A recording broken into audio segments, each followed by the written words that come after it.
Hello, fellow Gwent players. Tomorrow is going to be a big update, and we got new cards. So I thought, hey, why not react to those new cards for you guys? And yeah, let's just go on the Gwent Reddit and look at the cards that we have. All right, we're starting off with Magic Compass. Echo, look at the top 3 cards in your deck, play one, then move the other to your graveyard. Okay. If there are fewer than 3 cards in your deck, spawn and play a legendary Skellige card that was not in your starting deck instead.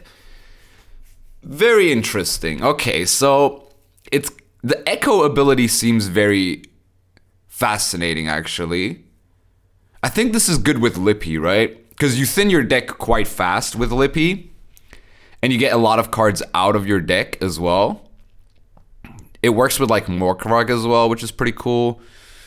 I don't think there's other like discard synergies though. I mean, you could, maybe like Iced. I think Iced works quite nuts with this, doesn't it? Like Iced instantly spawns both of these cards that you've discarded, which is pretty good. Yeah, there's a lot of abilities you can have with this. Like, not even joking. Like, this is actually quite a strong card if you think about it. Like, it's not like auto-include, which I like, because I think these cards should like support certain archetypes that they release at this point, because printing more auto-include cards like Fukusia is not going to be healthy for the game, in my opinion.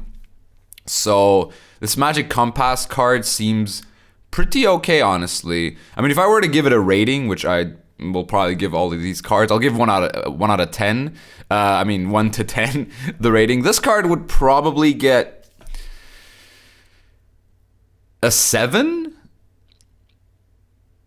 because it can be clunky. It can be still awkward in certain situations. So, and maybe the Echo isn't even that good. Yeah, no. Honestly, in round 3, Lippy, and if you have Echo with this card, it's honestly pretty good. It's honestly not bad. Yeah, I think this card's not terrible at all. It's really, really good with Lippy and some hyper thin Skellige decks maybe where you have, and it doesn't need, and it's fewer than 3. So if you have 2 cards in your deck, so like hyper thin Skellige could be a thing with like Reveal Yuta or something, which is pretty funny, honestly. Might want to try something like that. Might want to do some Yuta meme cards. Seems like a pretty fun idea. For sure. So yeah, I'd give it a 7 out of 10. You can do some crazy stuff with this card probably. All right, next up we have the Highland warlord. Veteran, deploy, increase the damage of your raid cards by 1 for the rest of the game. So let's go into Gwent and look at the raid cards we have. We have Champion's Charge. Blood Eagle is a very good one with this. The thing is though, I mean, you can resurrect it with Freya as well. You get 6 damage on this. Primal Savagery is also really good with it, as well as Armor Up, kind of, technically. And War of Clans also really, really good with it. But the problem with this card is that you kind of are sacrificing a lot of tempo in a deck that doesn't have much tempo in round 1, since the Veteran does not actually trigger.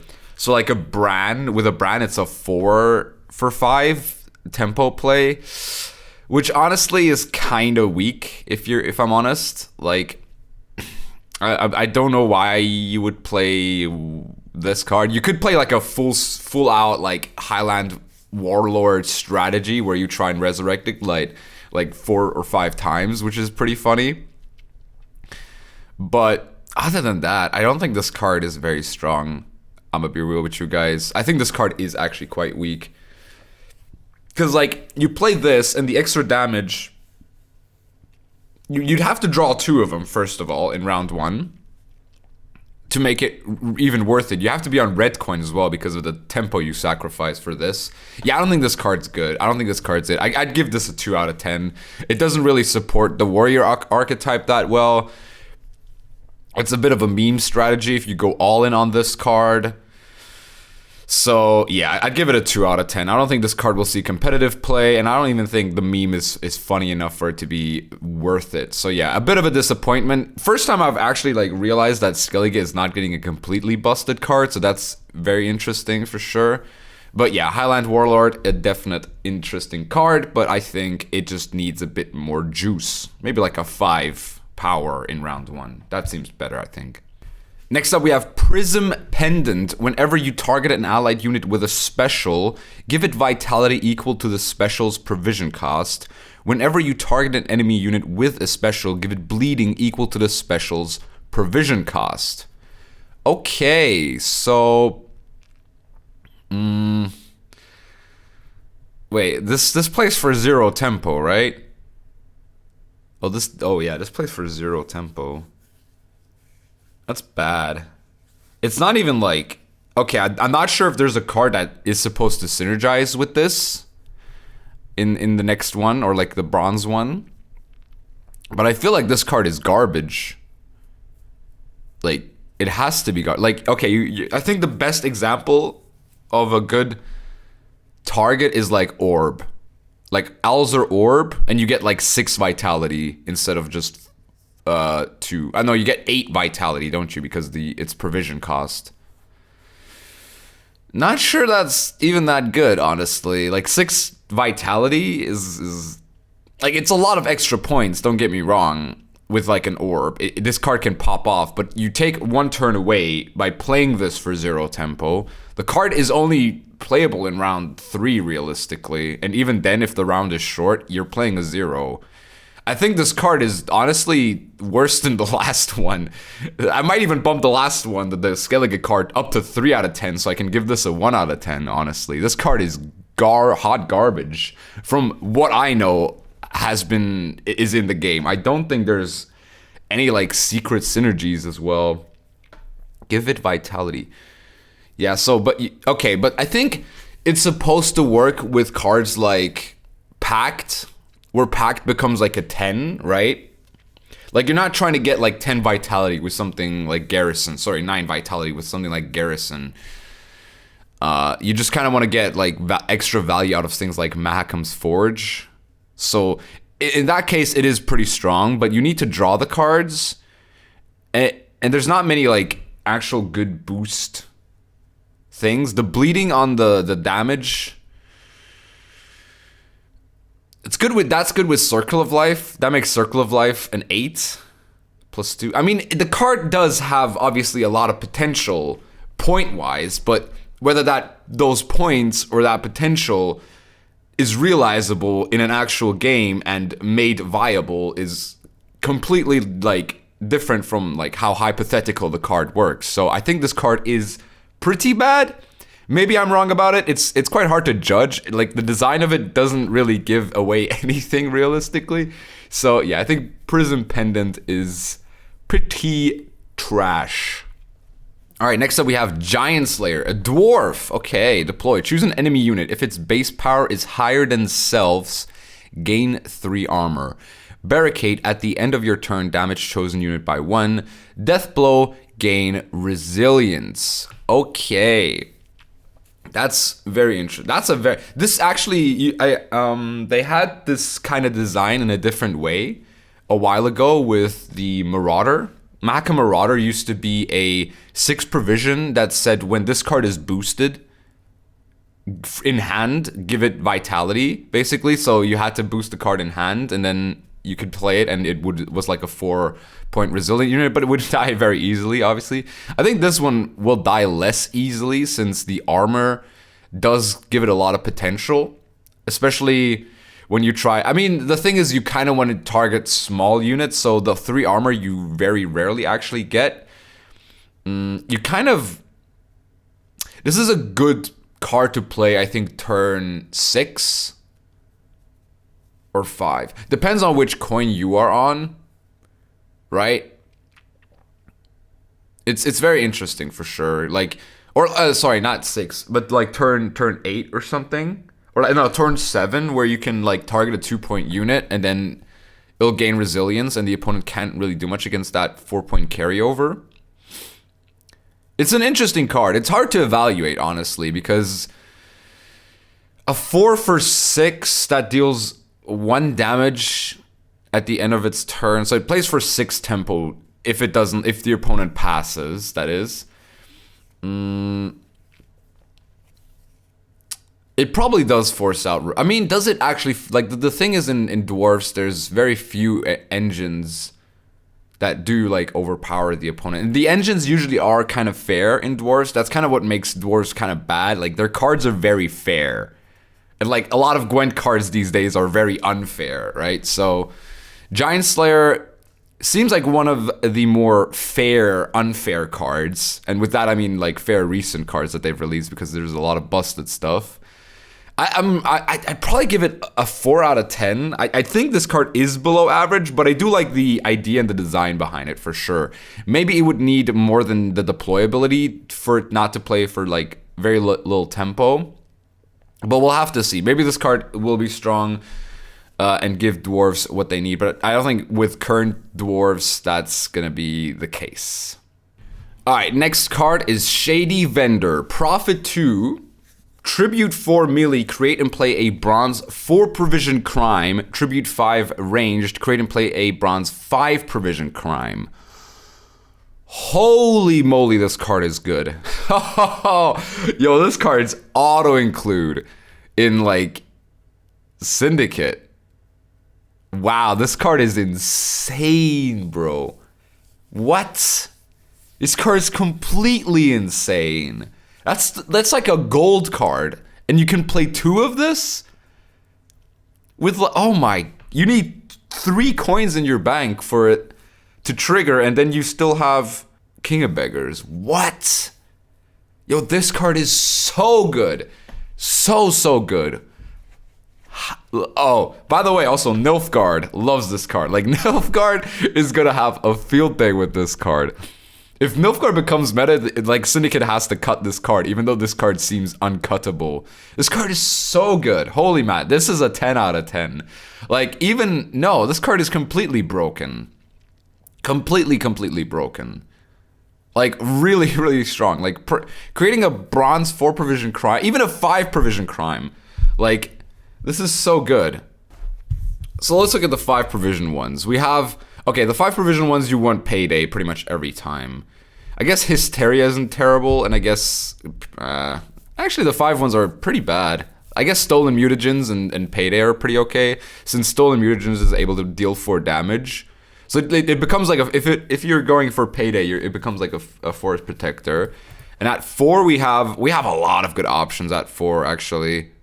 You have Fist Tech, which is nuts. You have like Dip, also bloody good fun. Assault's really good. I'm talking like I think the damage ones, like the deal 4 or deal 5s, are the strongest with this card. But obviously there is an RNG element to this card that does exist that could make it awkward, but I think in general, like the value it provides, it should be okay. It should be more than enough, honestly. Card's completely broken. In my opinion, I think this is a 10 out of 10 card. This will be auto-include, an auto-include bronze in Syndicate, which doesn't actually have that many good bronzes anyway, so now they have this card, which is just gonna fit into pretty much every deck, honestly. Like, this card will be played in literally every deck in Syndicate, I believe. Alright, next up is Conjurer's Candle. Resilience Profit 5. Fee 1, boost an allied unit by 1. Increase the boost by this card's fee cost. Whenever you play this card's fee, increase its cost by 1, up to 9. Okay. Oh, I see. Okay, so you get fee 1, but you get to boost a unit by 2. And then fee 2 is boosting it by 3. 3 boost 4, 4 boost 5, and etc. etc. Yeah, this card's good, right? This card's a spender that's an uninteractive spender in Syndicate that gives you profit as well and is resilient. I'm not so sure this is healthy. I think this card's pretty crazy, if I'm honest. Like, this is quite strong. This is really powerful for Syndicate. Syndicate's been given some good stuff this expansion. These 2 cards are huge. At 6 provision, this card is huge. Giving 5 profit and then 1 extra value off of the boost makes it an instant like 6 tempo play? No, because you want to spend once, right? So you have 5 profit, you get 4 profit, 2 boost. Yeah, it's a 6 still, right? That's pretty good. That's really, really good. Because coins and syndicate obviously are strong. And this card is really, really good. Holy moly. This card is incredible. This is another... I mean, I wouldn't say it's a 10 out of 10. I don't think this fits into every syndicate deck. But certain syndicate decks like... maybe Bounty or something like that. Because Bounty always had a bit of problems with spenders. So, and then this helps keep their spenders alive at the same time. So, I think this card is just super, super strong. Like, super, super strong. Probably give it an 8 out of 10. Like, it is very close to being, like, auto-include-ish in Syndicate. But I think at 6 provisions, there's some other options that you might want. But I think this card will definitely see a lot of play. Like, 100%. This card just is fundamentally powerful because it's an uninteractive spender. Like, your opponent's not going to heat wave this, right? So, Conjurer's Candle, definitely a very, very good card. I guess the spending does become awkward because you have to have the exact amount of, like, fee ability for it to go off. Or, like, you have to have, like, the amount of coins for it to actually be able to spend. So... maybe it's not as strong as I think it is because, like, in the later it goes. Or, like, I mean, is it, though? Like, if you think about, like, how much carryover coins you could have and, like, how much... you can definitely play with this card. This card requires a lot of thinking. So that's why I'm saying it's an 8 out of 10. I've been talking too long about this one. Alright, next up we have Giant Tote. Deploy, consume an allied unit. When you play a Deathwish unit, summon self from your graveyard to the same row, consume it, and gain Doomed. Okay, that's pretty strong. I mean, it's low tempo in round 1. Like, you play a 3 trigger Death Wish for 5, which isn't that great. And it kind of makes your haunt sequencing very weird as well, because you want to smash down a haunt, then play the Death Wish card, but if the Giant Tote then eats the thing from... the Giant Tote eats the Death Wish... and then you summon a Bargus that needs to eat something as well. I think that becomes a bit awkward. So that's definitely something to keep in mind with this card. Like, this card does make your sequencing with Haunt a bit weird, for sure. But I think the ability in itself is just kind of strong, realistically. So, yeah, I mean, I think this is pretty good. With Vi, it's incredibly strong. I think in general, like, Death Wish or, like, some weird Arrakis... combos also could be pretty good when you play, and it is play effect, so it's no summon effect, in the sense of, like, when you summon it, you could summon a Death Wish off of, like, the Sabbath card. You guys know which one I mean. So yeah, I mean, this card's pretty good. I mean, it'll probably only really see play in Vi. I don't think Death Wish is just there yet for it to be viable. I mean, it's not terrible in just regular Death Wish as well, with, like, Death Laugh and so on and so forth. So, or, like, Ruahin as well is pretty good. I guess this card's pretty good in general. Like, just giving you a free consume, like, carryover play is just in general kind of good. But the tempo loss does make it kind of awkward, especially in later rounds. They've given us, like, I think a lot of these bronze cards, they felt like round 1 cards. They've given us a lot of round 1 cards. So the only, like, the Giant Slayer in Dwarves isn't really much of a long round card because you can kind of still, like, get value out of its engine value. But this card, like, if you draw this in round 3, you're just gonna be sad. So, yeah, these have been, like, very carryover heavy decks. So, yeah, let's see what the next one has to offer. Oh, yeah, rating. I would probably give this this is a solid 7 out of 10 because it supports the archetypes that it is printed for.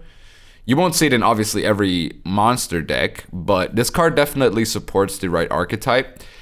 As I said, it does make the Haunt sequencing a bit awkward, since it will pop out of your deck regardless. You can't, like, control whether it comes out or not, so you have to be a bit careful with some of the sequencing. So yeah, 7 out of 10. People will obviously experiment a little bit with this.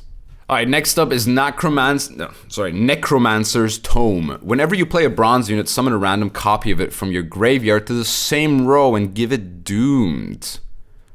Okay. So this plays for 0 tempo though, right? I think this is pretty strong with something like with relics, right? Because they have quite high base power. So if you play the headless chicken, what's her name? The Gankian. When you play that for like 9 and then you get an extra 9, this card already, you know, played for 9 technically, but you have to have bronzes. And you're playing no tempo. So you like bleeding with this card seems quite impossible. Unless you have a graveyard full of just big bronze cards. I'm not sure how good this actually is. I think this card is bad at the end of the day. I think this card is genuinely just bad. Like its effect is cool and all, but it needs to kind of like have something on. Like this is a lot like the Scoia'tael card. Like the effect seems interesting, but the fact that you play it for 0 tempo. Okay, the Scoia'tael card you can like completely forget about that one, but this one obviously even in the short round you could still get some value out of it. I guess this card is good in situations where you bleed your opponent by playing all your gold cards.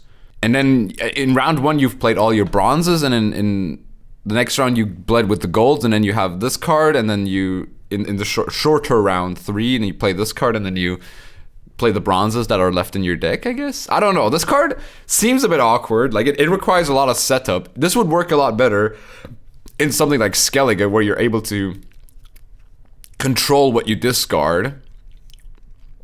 I mean, Monsters has Consume, technically. So it kind of works with Consume. How good is this with Succubus? It does seem interesting with Succubus, though. Because Succubus just... like, you have 2 Succubus immediately. But if I were to give it a rating, I'd probably give it like a 3 out of 10. It has meme potential, but I don't see it being ever competitive. So, yeah. That's Necromancer's Tome. Alright, next up we have Traveling Priestess. By the way, why this looks photoshopped. Is this the actual art? That's so weird. Alright, Veil. Deploy, gain 0 charges. Whenever this unit is put back in your deck, increase the number of charges by 3. Zeal Order, boost an allied unit by 1. Charge 0. Okay. Yo, this card's good. Wait, this card's really good in NR. You have... oh, this card's good. You got the Griffin Witcher Mentor. You got the Istrid. So basically, this is pretty... also, when you mulligan this card, I think it gains 3 charges. That's pretty good. That's actually quite good. You get Snowdrop as well. You can like combo Snowdrop with Istrid. Like renew Istrid. I don't know how many... you can go Traveling Merchant as well with this, right? Because Traveling Merchant technically draws. That's interesting. You can definitely meme with this. Whether it's competitive or not, I don't know. But it is technically like uninteractive points, right? Now the question is, do you play 2 copies or 1 copy of it? Because like you want the 1 copy always sort of there. God, this is interesting. I'm not sure how good it actually is, but it seems pretty funny. Like, I'm not sure if you can like play this in as a proper strategy. But at the same time, if you mulligan this card twice, it already gains like 6 value, and it already plays for a 9, right? Just 2 mulligans and it plays for 9. Every mulligan of this card is worth 3 points. That's powerful. That is just powerful. Like, you might just play this as a one-off because you want to know which one, or you play 1 premium and 1 non-premium. That's how you do it, right? That's how you have to do it. Yeah, I think this card's pretty good though. I think this card actually might be a viable card in Northern Realms. Northern Realms suffers a lot with 4 provision cards, and this is definitely a very strong 4 provision cards that you can play maybe as a one-off. Yeah, because a lot of the 4 provision cards are either hyper synergistic, like the mages, which are arguably the best 4 provision cards in the game. So yeah, Traveling Priestess, very interesting card. I'd probably give it a 7 out of 10. Maybe I said that or not. I don't know. I give it a 7 out of 10. Alright, next up we have Mutagenerator. Whenever you play a unit on your melee row, boost 5 random units on your side of the battlefield with the same provision cost by 1. Whenever you play a unit on your ranged row, boost 5 random units in your deck with the same provision cost by 1. Okay. So, if I'm not sure is how it works when you play like an 8 provision card and you have one other 8 provision card, that it boosts that card by 5? I'm not sure. I am not sure entirely. But this is another one of these like 0 tempo cards, where you play this card and you need to either be on, like if you're on red coin and you get this card's kind of crazy because of the carryover it creates. Like you just play everything ranged and boost up your Erland. This is a lot. These cards are actually kind of good with this, with my All God deck that I built for that one video. That's pretty funny. That is pretty funny. That actually that this card supports that pretty hard. But the problem with that deck is like the lack of tempo it has. And this does not help much with the lack of tempo this deck creates. Also, something like Commandos and Dun Banners works pretty good with this. Yeah, because you boost all the Dun Banners or like the dudes. Yeah, that's actually kind of cool. It's like a free like Voimir, but then you can also play Voimir still. I'm not sure how good this actually is though. I mean, if you play, I don't know, dude. If you play this card and you play like 6 cards, that's 5 like times 6, that's 30 points in your deck. Like this card, honestly, this card might be completely insane. Because it's 5 points per unit. You just need to play cards in the ranged row. Or if you does that also like mean it boosts itself? So if you play a 4 provision card, does it also boost that 4 provision card? I don't know how this actually works. That would be crazy, right? This card might be kind of crazy. This card actually, the more I think about it, the more good this card seems. But it's 0 tempo, but it is also so easily, like you can abuse this card pretty hard. It's pretty crazy. It's definitely very, very crazy. So, but I think, okay, so I think the boost distributes itself not like 5 times randomly, but it has to be 5 units. I think it has to be 5 units. I don't think it like randomly distributes 5 boosts throughout like 3 units. I think those 3 units would just get 1 boost. So maybe if that's the case, it's not that strong. Yeah, that's probably the case though, right? So it's not as strong maybe. I don't know, I'll probably give this a 4 out of 10. Like it does have potential. And it's hard to evaluate this one. But I would still say it's below average. It could be quite crazy though. It could definitely be quite crazy. Alright, next up we have a Nilfgaard card. 4 provision special, Obsidian Mirror Tactic. Very nice. Spawn 1 power copies of 3 bronze enemy units on their opposite row. What? Wait, that's so stupid. Like, you can always set it up with, like, you have 2, if you play, like, Emissary and Duchess, you have 2 bronze enemy units immediately. So all you need is 1 more that can create, like, value off of, like, boosting and stuff. This card seems really crazy, honestly. Like, if you get, like, 3 engines with this, that's so good. That's so good. Like, 3 engines with 1 bronze card, but you need to, obviously, this is Operator, like, do you play this with Operator, 100%? What else do you play? You might even play, oh, Vilgefortz is good. Oh, or like Tibor also. That's actually kind of good. Like, using like Vilgefortz and Tibor to set this up with like bronze cards, if they hit the bronze cards, of course, could be pretty good. But I think there's too many conditions to be met here, right? I don't know how it works if the opponent doesn't have 3 on their opposite row. Okay. But I think, it needs to have 3, right? Otherwise, the card effect doesn't... Like, I think it only then spawns, like, the amount of targets, right? This is so good against Northern Realms, though. It's insanely good against Northern Realms. Like, as if Nilfgaard wasn't already good against Northern Realms already. Like, this is even, like, more obnoxiously good against Northern Realms. That's so funny.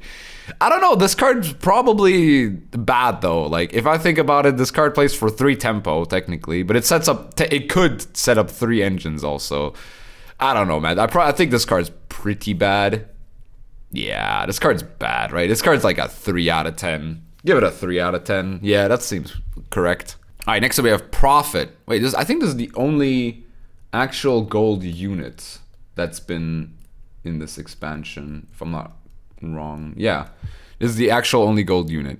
Deploy, damage self by 2, then lock all units in your opponent's hand until the end of the round. The next time your opponent plays a locked unit, remove lock from all units in your opponent's hand. Adrenaline 2 lock self instead. Wait, what? Okay, so I don't get the adrenaline. Like, when does the lock self instead work? Is it instead of the damage self by 2?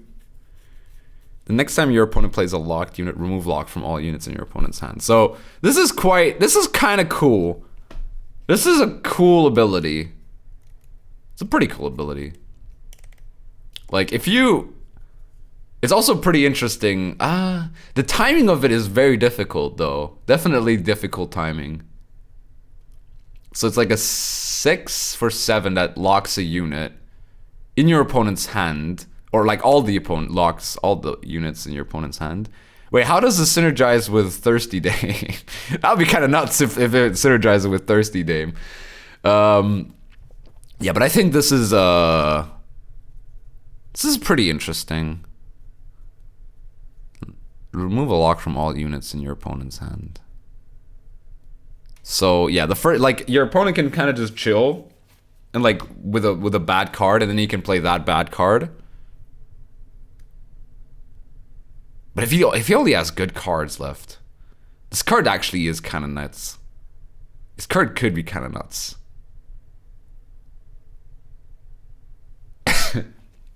This card has potential, but I don't think it's that good, honestly. I don't think it's that great. I like that they're using Adrenaline. Again, I like that they're using old mechanics to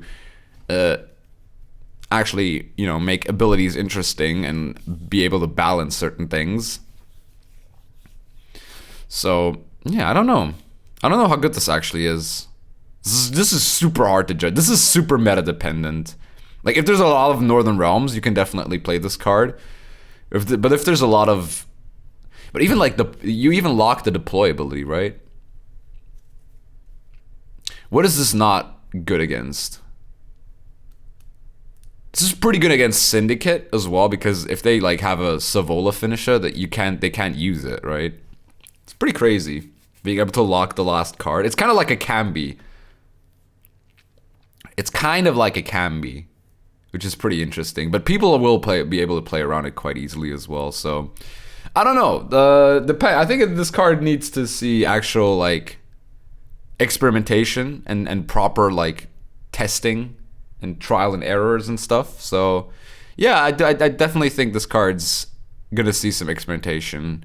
Whether it's gonna be meta, I can't really tell you guys. I think I'd give it a 4 out of 10. I think it's still below average. I might even give it a 5 out of 10, honestly. I think 5 out of 10 is fine for this one, because it might see play and it might either it's gonna be really, really okay. I don't think it's gonna be game breaking. So that's why I give it a 5 out of 10. Maybe it's worse than that. Maybe I'm just overestimating this card a little bit. All right, next up we have Aerondight. Oh, that's the sword that Geralt gets. All right, Echo, damage a unit by 0, then boost the lowest power allied unit by the excess damage dealt. At the end of your turn, if you have more points than your opponent, increase the damage by 1 wherever this card is. Ooh. That's cool. That's really cool. Yo, I like this design. That's some good design right there. That's very nice. So you always, like, you play this in like hyper tempo decks like Lippy and stuff, where you're always kind of ahead of your opponent. I think they've given Lippy some nice support cards, actually. This is actually a very nice card in Lippy decks. Being Echo and all that. Yeah. Give it to me. Aerondight. Yeah, this card's good. This card's good. 100%. And the good thing with the other card is, like, with Prism pendant, not Prism pendant, what's the name? With Magic Compass, you might even not need to play Lippy in your deck, since you can literally just create him off of it, which is pretty cool. I don't know, this card seems pretty nice. I'm not sure how good it's gonna be, honestly. Like, but being able to like deal something like 10 plus damage already is pretty good. Like, but you need to be ahead of your opponent, obviously. So maybe if you're like on red coin, it's not that great. Yeah, maybe this card isn't that good. If you're on red, like this card is such a blue coin card. If you're able to like determine whether you want to go first or second in the game would be a lot more interesting. But I think Aerondight is, I don't know. Like, how many times are you actually like ahead of your opponents? Like, you really, like, it makes your sequencing so weird as well. Because also you can't really play this in, like, you have to mulligan this card in early rounds.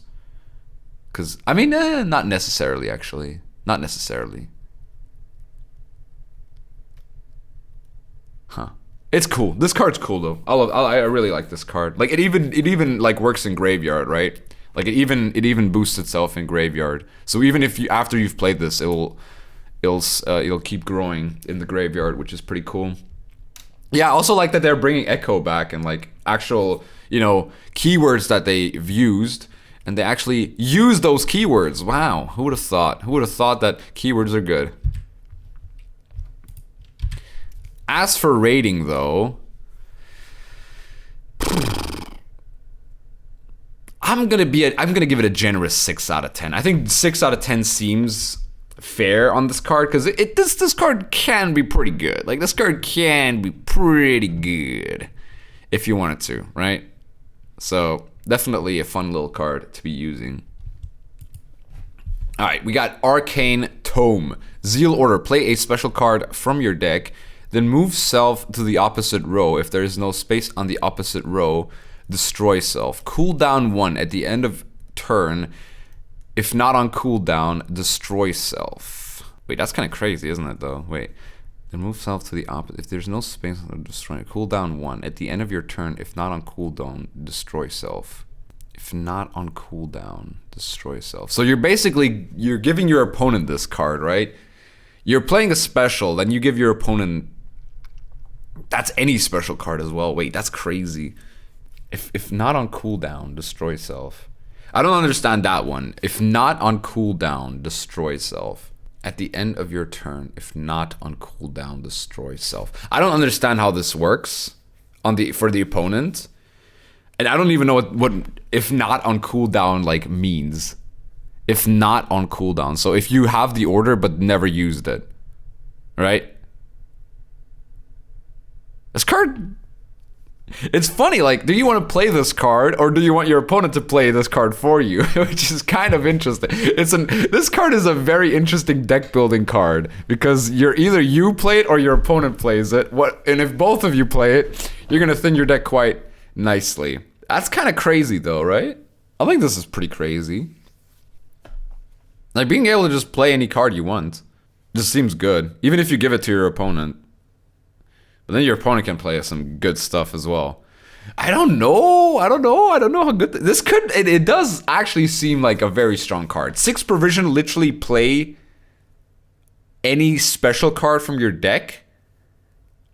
That ability alone seems pretty strong.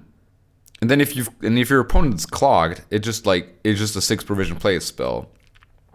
I just don't understand that last text realistically. I think we have to just see what that's gonna be like.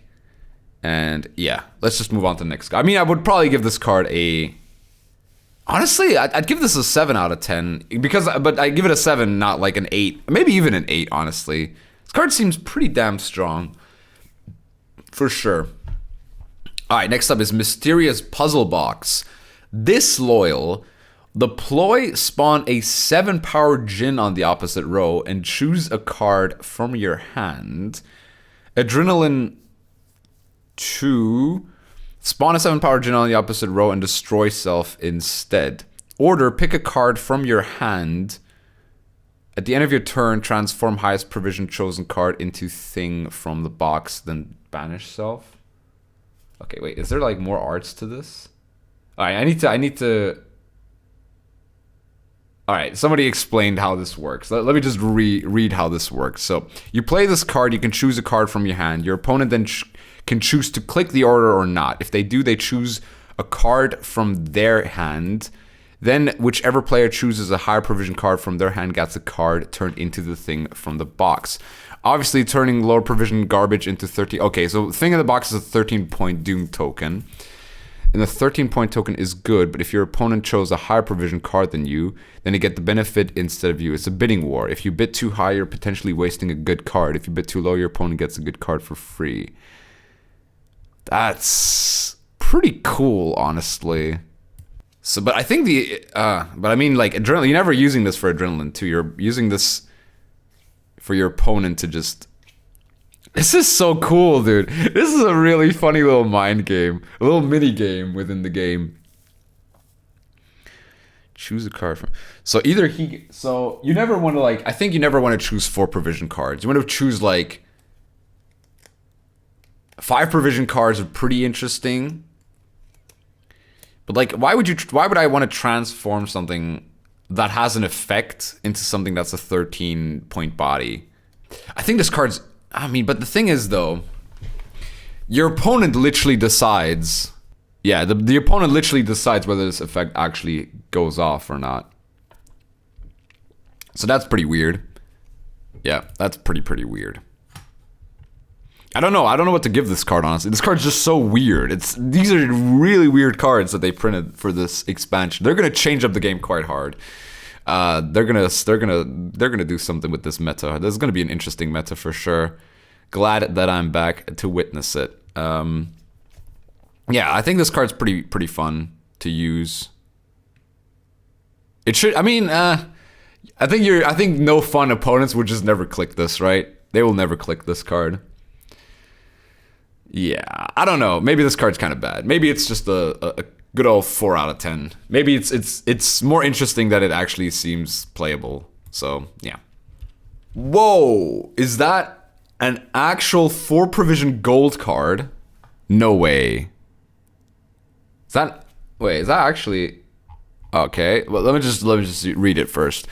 Zeal Order, boost an ally unit by 4 and give it vitality 4. At the start of the game, if both players have this card in their deck, summon self to a random allied row and transform.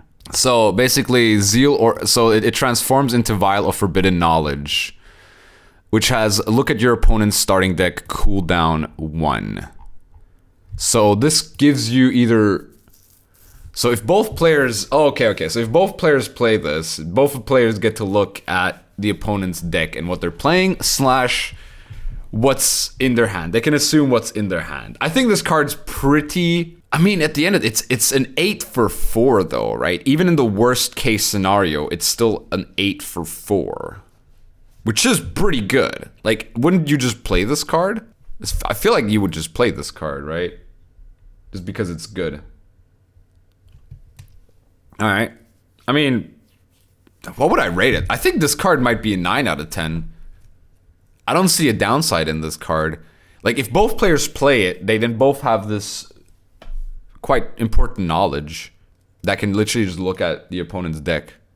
And you have this, and you thin your deck by 1 if both players have it. So that's also very important to know. Yeah, I think this card's pretty good. First 4 provision gold card. That's kind of cool. Yeah, I'm actually giving this a 9 out of 10 though. Like, I think this card is just super duper strong. Like, even it's just normal ability of Zeal Order, boost an ally unit by 4 and give it vitality 4 is just pretty strong. Like, it plays for 8, right? 8 for 4. That's good. That is just good. That is literally just good. All right, next up we have Ring of Favor. This card starts in your hand, boost an allied unit by 4. While in hand at the end of your turn, increase the boost by 2. When your opponent passes, banish self from hand and draw a card. Then move to the deck. When moved to the deck, banish self. That's so cool. So you after like 2 turns. So in round 1, you have 3 turns where this card will increase itself by 6, right? Because both players are obliged to play 3 cards. So it's a 10 for 8 pretty much all the time. It's kind of like it reminds me a lot of the Nilfgaard card that what's the name of the goddamn card? Dude, I forgot like all the cards in Gwent. Oh, Dead Man's Tongue. It's like Dead Man's Tongue. It's a lot like Dead Man's Tongue, but it doesn't thin your deck. It's just a big little boost. So it also, like, the last text is actually quite important because you would be able to, like, mulligan this card after, like, 5 turns. Yeah, it's pretty interesting. That is very interesting. I mean, if both players have it in hand, it's literally about who plays it first, right? It's very interesting. Definitely. Dude, these cards are just weird, man. How do you, like, this is, like, no deck building whatsoever. Like, where do you play this? Like, what kind of deck synergizes here? What deck wants this card? Like, actually, is it just a good card that people just play? Probably. Yeah, probably. Honestly, it seems like a pretty good card. At 8 provisions, it seems pretty strong. I give it a 7 out of 10 because I don't know, like, I think people will play it at first and then realize, yeah, there's no synergies happening here. I mean, this could be pretty good in Nilfgaard though. Like, Nilfgaard just wants tempo in round 1, and this gives them tempo in round 1. So they go for the long round, or like just force the pass out of the opponent. I don't know. These cards are really hard to evaluate, but I think this card's pretty good. I would give this a 7 out of 10. I think this card is very above average. Very above average. All right, next up we have Ornate Censer. Swap the power of the highest and lowest power unit on the battlefield. Oh my god, it's Becker's Becker's Dark Mirror. Holy moly, this card's insane, dude. Oh, dude, how do you do this? Oh no, they can't. Oh no. This is good in Guernicora, by the way. This is very, very strong in Fruits of Iskith. Like, very, very, very powerful. If any of you guys played Beta Gwent, you know this card is Becker's Dark Mirror, and it's quite a wild ride. If both of you, especially with this new Gwent, where there's a lot of chances that both players have 1 power units, this becomes quite dangerous. I think this is going to be a very, very memed card, because I think there's going to be a lot of highlight clips of like the RNG on it, and like people just rage quitting, baby raging at this card because it's just RNG sometimes. So yeah, this card's a bit stupid. I'm not gonna lie, this card is actually very stupid. But we move, and I give it a solid like 6 out of 10. I mean, honestly, no, this card will shape the game. This card is like an 8 out of 10 actually, because this card will genuinely shape metas, right? This is a meta shaping card. People will have to be playing like swarm synergies, or like ways to have like 1 power units, and then just like, yeah, basically be uninteractive and just like have your opponent get this really big card out, and then you just take all the points away from them. Yeah, this is very, very, very funny. This is definitely an 8 out of 10 because it just defines metas, and it just like, it becomes a card that people will just run sometimes in certain decks, and will be just like, yep, this card's just good, too good not to use, right? So definitely a fun card. I think Araka Swarm will like this one. All right, next up we have Troll Porter, a 6 for 6. Deploy melee, banish all cards in your hand, then draw as many cards. Oh, I remember this. This is they're bringing back like they're bringing back some abilities out here. They're bringing back some stuff. That's interesting. Not sure what strategy wants this. I mean, this is good in round 3. Also, this is kind of crazy with Snowdrop. I just realized how crazy this is with Snowdrop. That's pretty funny. This is actually pretty good with Snowdrop. Like, Hyperthin Nilfgaard doesn't even need to Hyperthin anymore. They just need this card with Snowdrop to win round 1.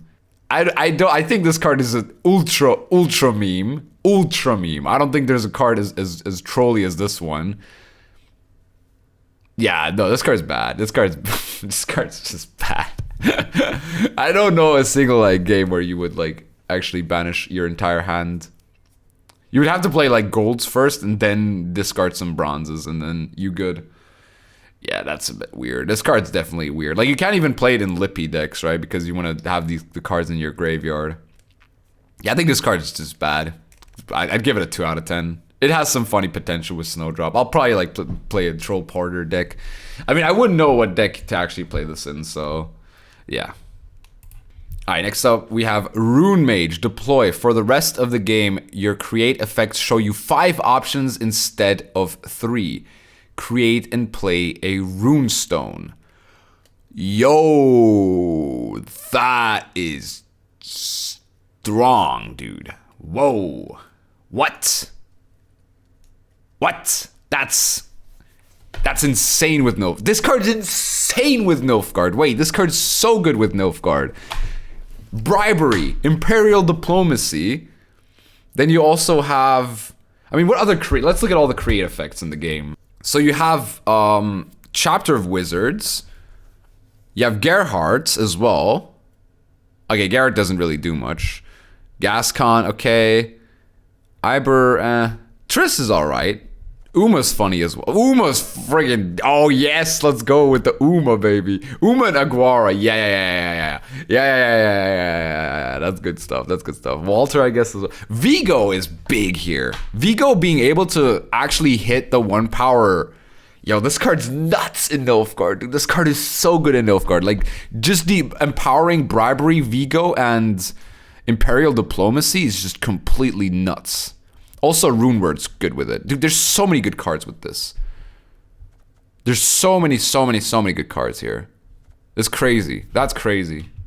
Yeah, this card's nuts. Completely nuts. 10 out of 10. Like, the archetypes it supports are completely busted now. Like, Nilfgaard Assimilate just got even better, dude. Even better. 10 out of 10. Insane card. Just looking at this art, I knew it was going to be completely busted. You just know these things sometimes. And here we have Golden Nekker. Deploy. If your starting deck does not have cards with provision cost of 10 or more, play the top unit, special, and artifact from your deck. Wait, oh, now I see what it does. Okay. It's not or. It's you play the unit, the special, and the artifact? Oh, damn, that's crazy. Okay, that's an insane effect, dude. That's 3 cards in 1 turn. So you want to play like locations for the artifacts, because most of the artifacts are actually quite expensive. Let's look at artifacts. Let's look at artifacts here. So we have to look at the ones that are below 10 provisions. So no mushy truffle, that's already pretty bad. We got all the locations. Horn, I mean, Serpent Trap's pretty good in Scoia'tael. I guess you got all the, as I said, the locations are pretty alright. Tainted Ale. I mean, I think Scoia'tael is the only real, like, proper deck that has good locations or like good artifacts below 10 provisions. I mean, you have to play the locations everywhere, and I think you even might have to play some megascopes. Yeah, I think all locations will be necessary with those decks. But yeah, Siri Nova got a massive buff there. This is a huge card for that deck. Like, being able to play 3 cards at once is just a complete blowout, right? In round 3, this card's completely insane. Yeah, this card's fun. I like this. I like this. This is a pretty good card, honestly. Definitely. Also, you can set it up with Maxi, right? You can look at your deck and see what it gets you, which is pretty cool. So yeah, definitely like this card. This is a pretty interesting card. I would give it, honestly, like with the archetype it supports, this card's actually auto. I mean, it will be auto include, right? I just dropped my phone. So I'd probably give it a 9 out of 10 even, because it's really good for its archetype. I mean, you're not gonna play it outside of it, obviously, it makes sense, but yeah, this is a pretty crazy card. Yeah, this is a pretty crazy card. All right, and in the end, we are also gonna look at the patch notes. Let's look at what they changed here. We got card drop, we got the new reward book page. Ooh, okay, nice. That's nice, that's good to know. New info screen, sure. Persistent starter decks. Oh. Wait, you can't, oh, that's a bit weird. All right, neutral, all god. Provision cost changed from 10 to 9. We did it, boys. We made them change all god. Verification is now 5 provisions. That's actually pretty big. Siri, that's this Siri, right? That's actually also pretty big, actually. Oops. So this is regular Siri, right? Yeah, this one's a big change, actually. It's a pretty big change. Iris Shade is now 7 provisions. Oh, that's big. Okay, Lady of the Lake also gets an ability change. Power change from 7 to 3. Provisions 7 to 8. Deploy, play an echo card from your deck. What? For 8 no way is that 8 provisions. That's pretty crazy. That works with the sword card. Morale back to 9 provisions. Vesemir now 9. Dude, these are nuts. Ability changed to shield. Oh, so Watchman now has shield as well. Okay. But okay, let's these are some big changes. I think the biggest one out of these is the Lady of the Lake change, obviously. The Vesemir Mentor one is also a very good change for the Northern Realms Witcher deck. Verification also is quite big. You get now a 10 for 5, which is pretty cool. Watchman is not going to change much. I think they would need to lower its provision cost. Iris Shade is huge as well. Like, that is a big change. That makes, like, some turtle decks a lot better, 100%. All God, not going to do much, I think. All God change doesn't really do that much. All right, monsters. Kiki Queen is now 9 provisions. Probably still a bad card. We got Red Riders brought back the option to spawn Frost on an enemy row for 4 turns. Red Riders now has 3 ability choice. Okay, so you're now able to do the replay bronze, 2 turns on 2 rows, or 4 turns on 1 row. That's a good change. I'm glad they brought that back. Ritual Sacrifice is now 8 provisions. Dude. Ruahin 9 provisions as well. Oh, they're going in with this one. Ritual Sacrifice, that is a big buff to the Clog deck. That's huge for Clog. Also, Ruahin at 9. I think he would need to be 8 provisions for him to genuinely become a viable strategy. He's just he's very low tempo on initial drop, so yeah. But I mean, with the new tote, it's not that bad, actually. It's not that bad. All right, next up we have Hjalmar Ancrate. Provision cost change 9. Whoa, Hjalmar is good though. Hjalmar is genuinely a good card now. That's pretty good. Stunning Blow with the armor changed. Okay, that makes sense. That used to be the card's ability. That's good. Only 2 changes for Skellige. Okay. Northern Realms. Vernon Roach is now 9 provisions. Queen Meave is... Oh, no. Queen Meave is 9. You can Vernon Roach and Meave. You can Amphibious Assault Meave now. That is huge. That is big. But they also changed the students. I just saw that. Patience is now active only on ranged, no, and now only active on melee. That's a good change. I like that. It will affect their Scoia'tael matchups a lot. Even some Skellige. Like, Skellige can now, like, play, what's his name? Drummond. No, not Drummond. Hammond. Hammond? I think it's Hammond. The move guy. You know what I'm talking about. Alright, let's move on to Scoia'tael. Barclay Els. Deploy, give each allied 1 armor. If they already had armor, boost them by 1 instead. So this is kind of like now a Isengrim. A 6 provision Isengrim. That's pretty good. But I don't like the fact that it's limited to armor. I think it should just give each allied unit 1 armor. I mean, it works well with the Brewer as well, right? So that's pretty cool. So Dennis Cranemar, power change from 4 to 7. Provision cost change from 8 to 7, so it's a 7 for 7 now. Boost adjacent units by an amount equal to their armor. Okay. That's a pretty good change. So they're now making armor actual points. That's good to know. So that's a big change. 7, that's a strong card. Dennis Cranemar is a strong card. And it doesn't even need to be dwarfs, but you're probably going to play it with dwarfs. Figgis Merluso changed from 5 to 7. Order move self to the other row is pretty interesting. So Figgis is now a 7 with 2 armor.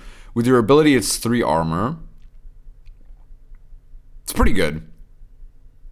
Like, he was a 7-point defender. A 7 tempo defender. Like, that's just stupid.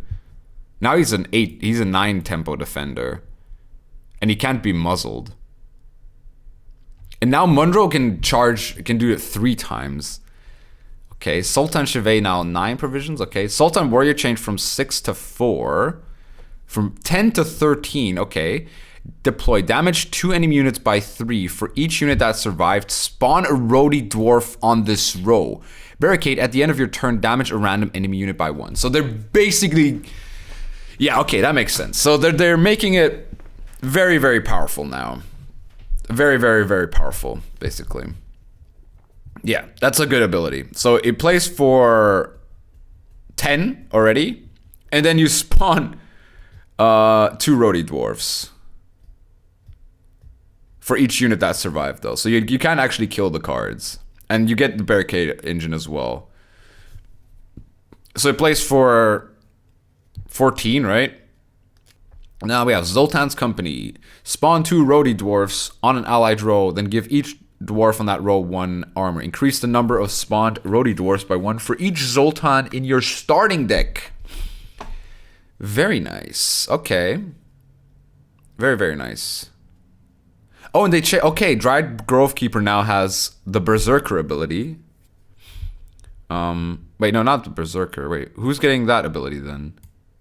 It's Marauder, right? Okay. I'm sorry. This is a lot of change. This is a lot of dwarf changes. This is a big change as well. This is a huge change. So Grovekeeper gets the Marauder ability. Okay. Berserker armor changed from 4 to 3. Provision cost changed from 5 to 4. Okay, so Dwarf Berserker has been changed so many times throughout Gwent, with like different numbers everywhere, so that's pretty interesting. Dwarven Chariot now, power change from 4 to 3. Oh, why would they change that? Alright, deploy melee, boost self by 4 and gain 2 armor. So it's a 7, okay. Deploy ranged, spawn 2 roadie dwarves on your melee row. Order given allied unit 1 armor cooldown 1. Okay, so you have 2 options now. So it's always a 7. Either you keep it alive as a 7-point engine that gets you 1 armor per turn, or you want to just swarm. So I like this change. It's good change. And I also like the fact that Zoltan's Company does not require you to have the Zoltan on board for the armor. I thought this was a very stupid condition to be met, since there's only like 2 Zoltan cards. Or actually, no, there's 3 Zoltan cards, but still, like, it's a very stupid condition. Dwarven Skirmisher. Deploy melee. Damage unit by 3. If it survived, gain 1 armor. Order barricade. Damage an enemy unit by 3. Wow. Okay, that's big. That's big. So it's like a 1 power, maybe 2 armor even. Yeah, that's actually kind of strong. This is like, this isn't even good in dwarfs. This is just good in like Scoia'tael control. Because it's super like, it's a 1 power unit. Like, what's he gonna do? Like, gutting slash a 1 power unit?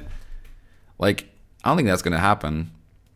All right, what does Markham or Hodder do? Provision cost change from 4 to 5. Ability change to gain vitality for a duration equal to an allied unit's armor. Barricade boosts self by that amount instead. Okay, so you're basically, okay, so this is kind of like an iris. Yeah, it's basically an iris, but it doesn't actually remove the armor. That's interesting. Wait, this is nuts with... Wait, isn't this crazy with living armor?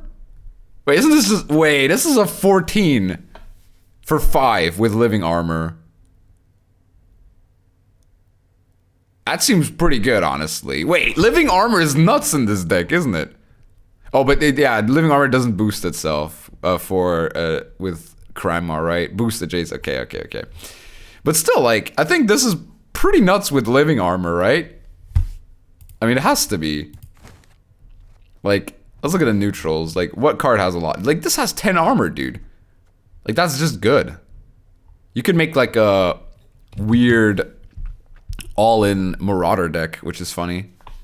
All right, minor armor from order ability change from 2 to 4. That's a big change. Roadie Dwarf armor changed from 0 to 1. So Roadie Dwarf actually has 1 armor now. That's a big change. That's huge. 1 armor on Roadie Dwarf. Like, that's what they were printed as. But now with the power creep and everything, that's pretty big. Nilfgaard double cross. Nilfgaard 1 change? Really? Double cross now 15 provisions. This card, lockdown is still 14? What are they doing? I mean, Nilfgaard's in an okay spot, but I was hoping for a bit more than that for them. All right, Syndicate, Pickpocket, profit change from 7 to 8. This has been changed a lot as well, huh? So it instantly gives you 8 coins with lined pockets now. And 8 coins for 6 provisions seems pretty good. Bare Knuckle Brawler. So they're buffing all the dwarves here. Has new ability. Fee 1, damage the highest power enemy unit by 1. Yo. So he's an Intimidate engine that also can spend now. That's pretty good. This is actually kind of good in Syndicate, like, bounty lists. Now, they have now a spender that can actually, like, hit over stuff. Crown Splitter Thug. Damage from deploy ability changed from 2 to 3. Okay. Eventide Plunder ability change. Create a 4 provision cost unit with a fee. Whoa. Whoa. That's insane. That is insane, dude. That's crazy. That's so good. This is auto-include, right? This seems auto-include-y. If it creates a card. Seems good. Payroll Specialist provision cost change from 5 to 4. No longer has Intimidate. And that's it. So, yeah. Let's see how it shapes the meta.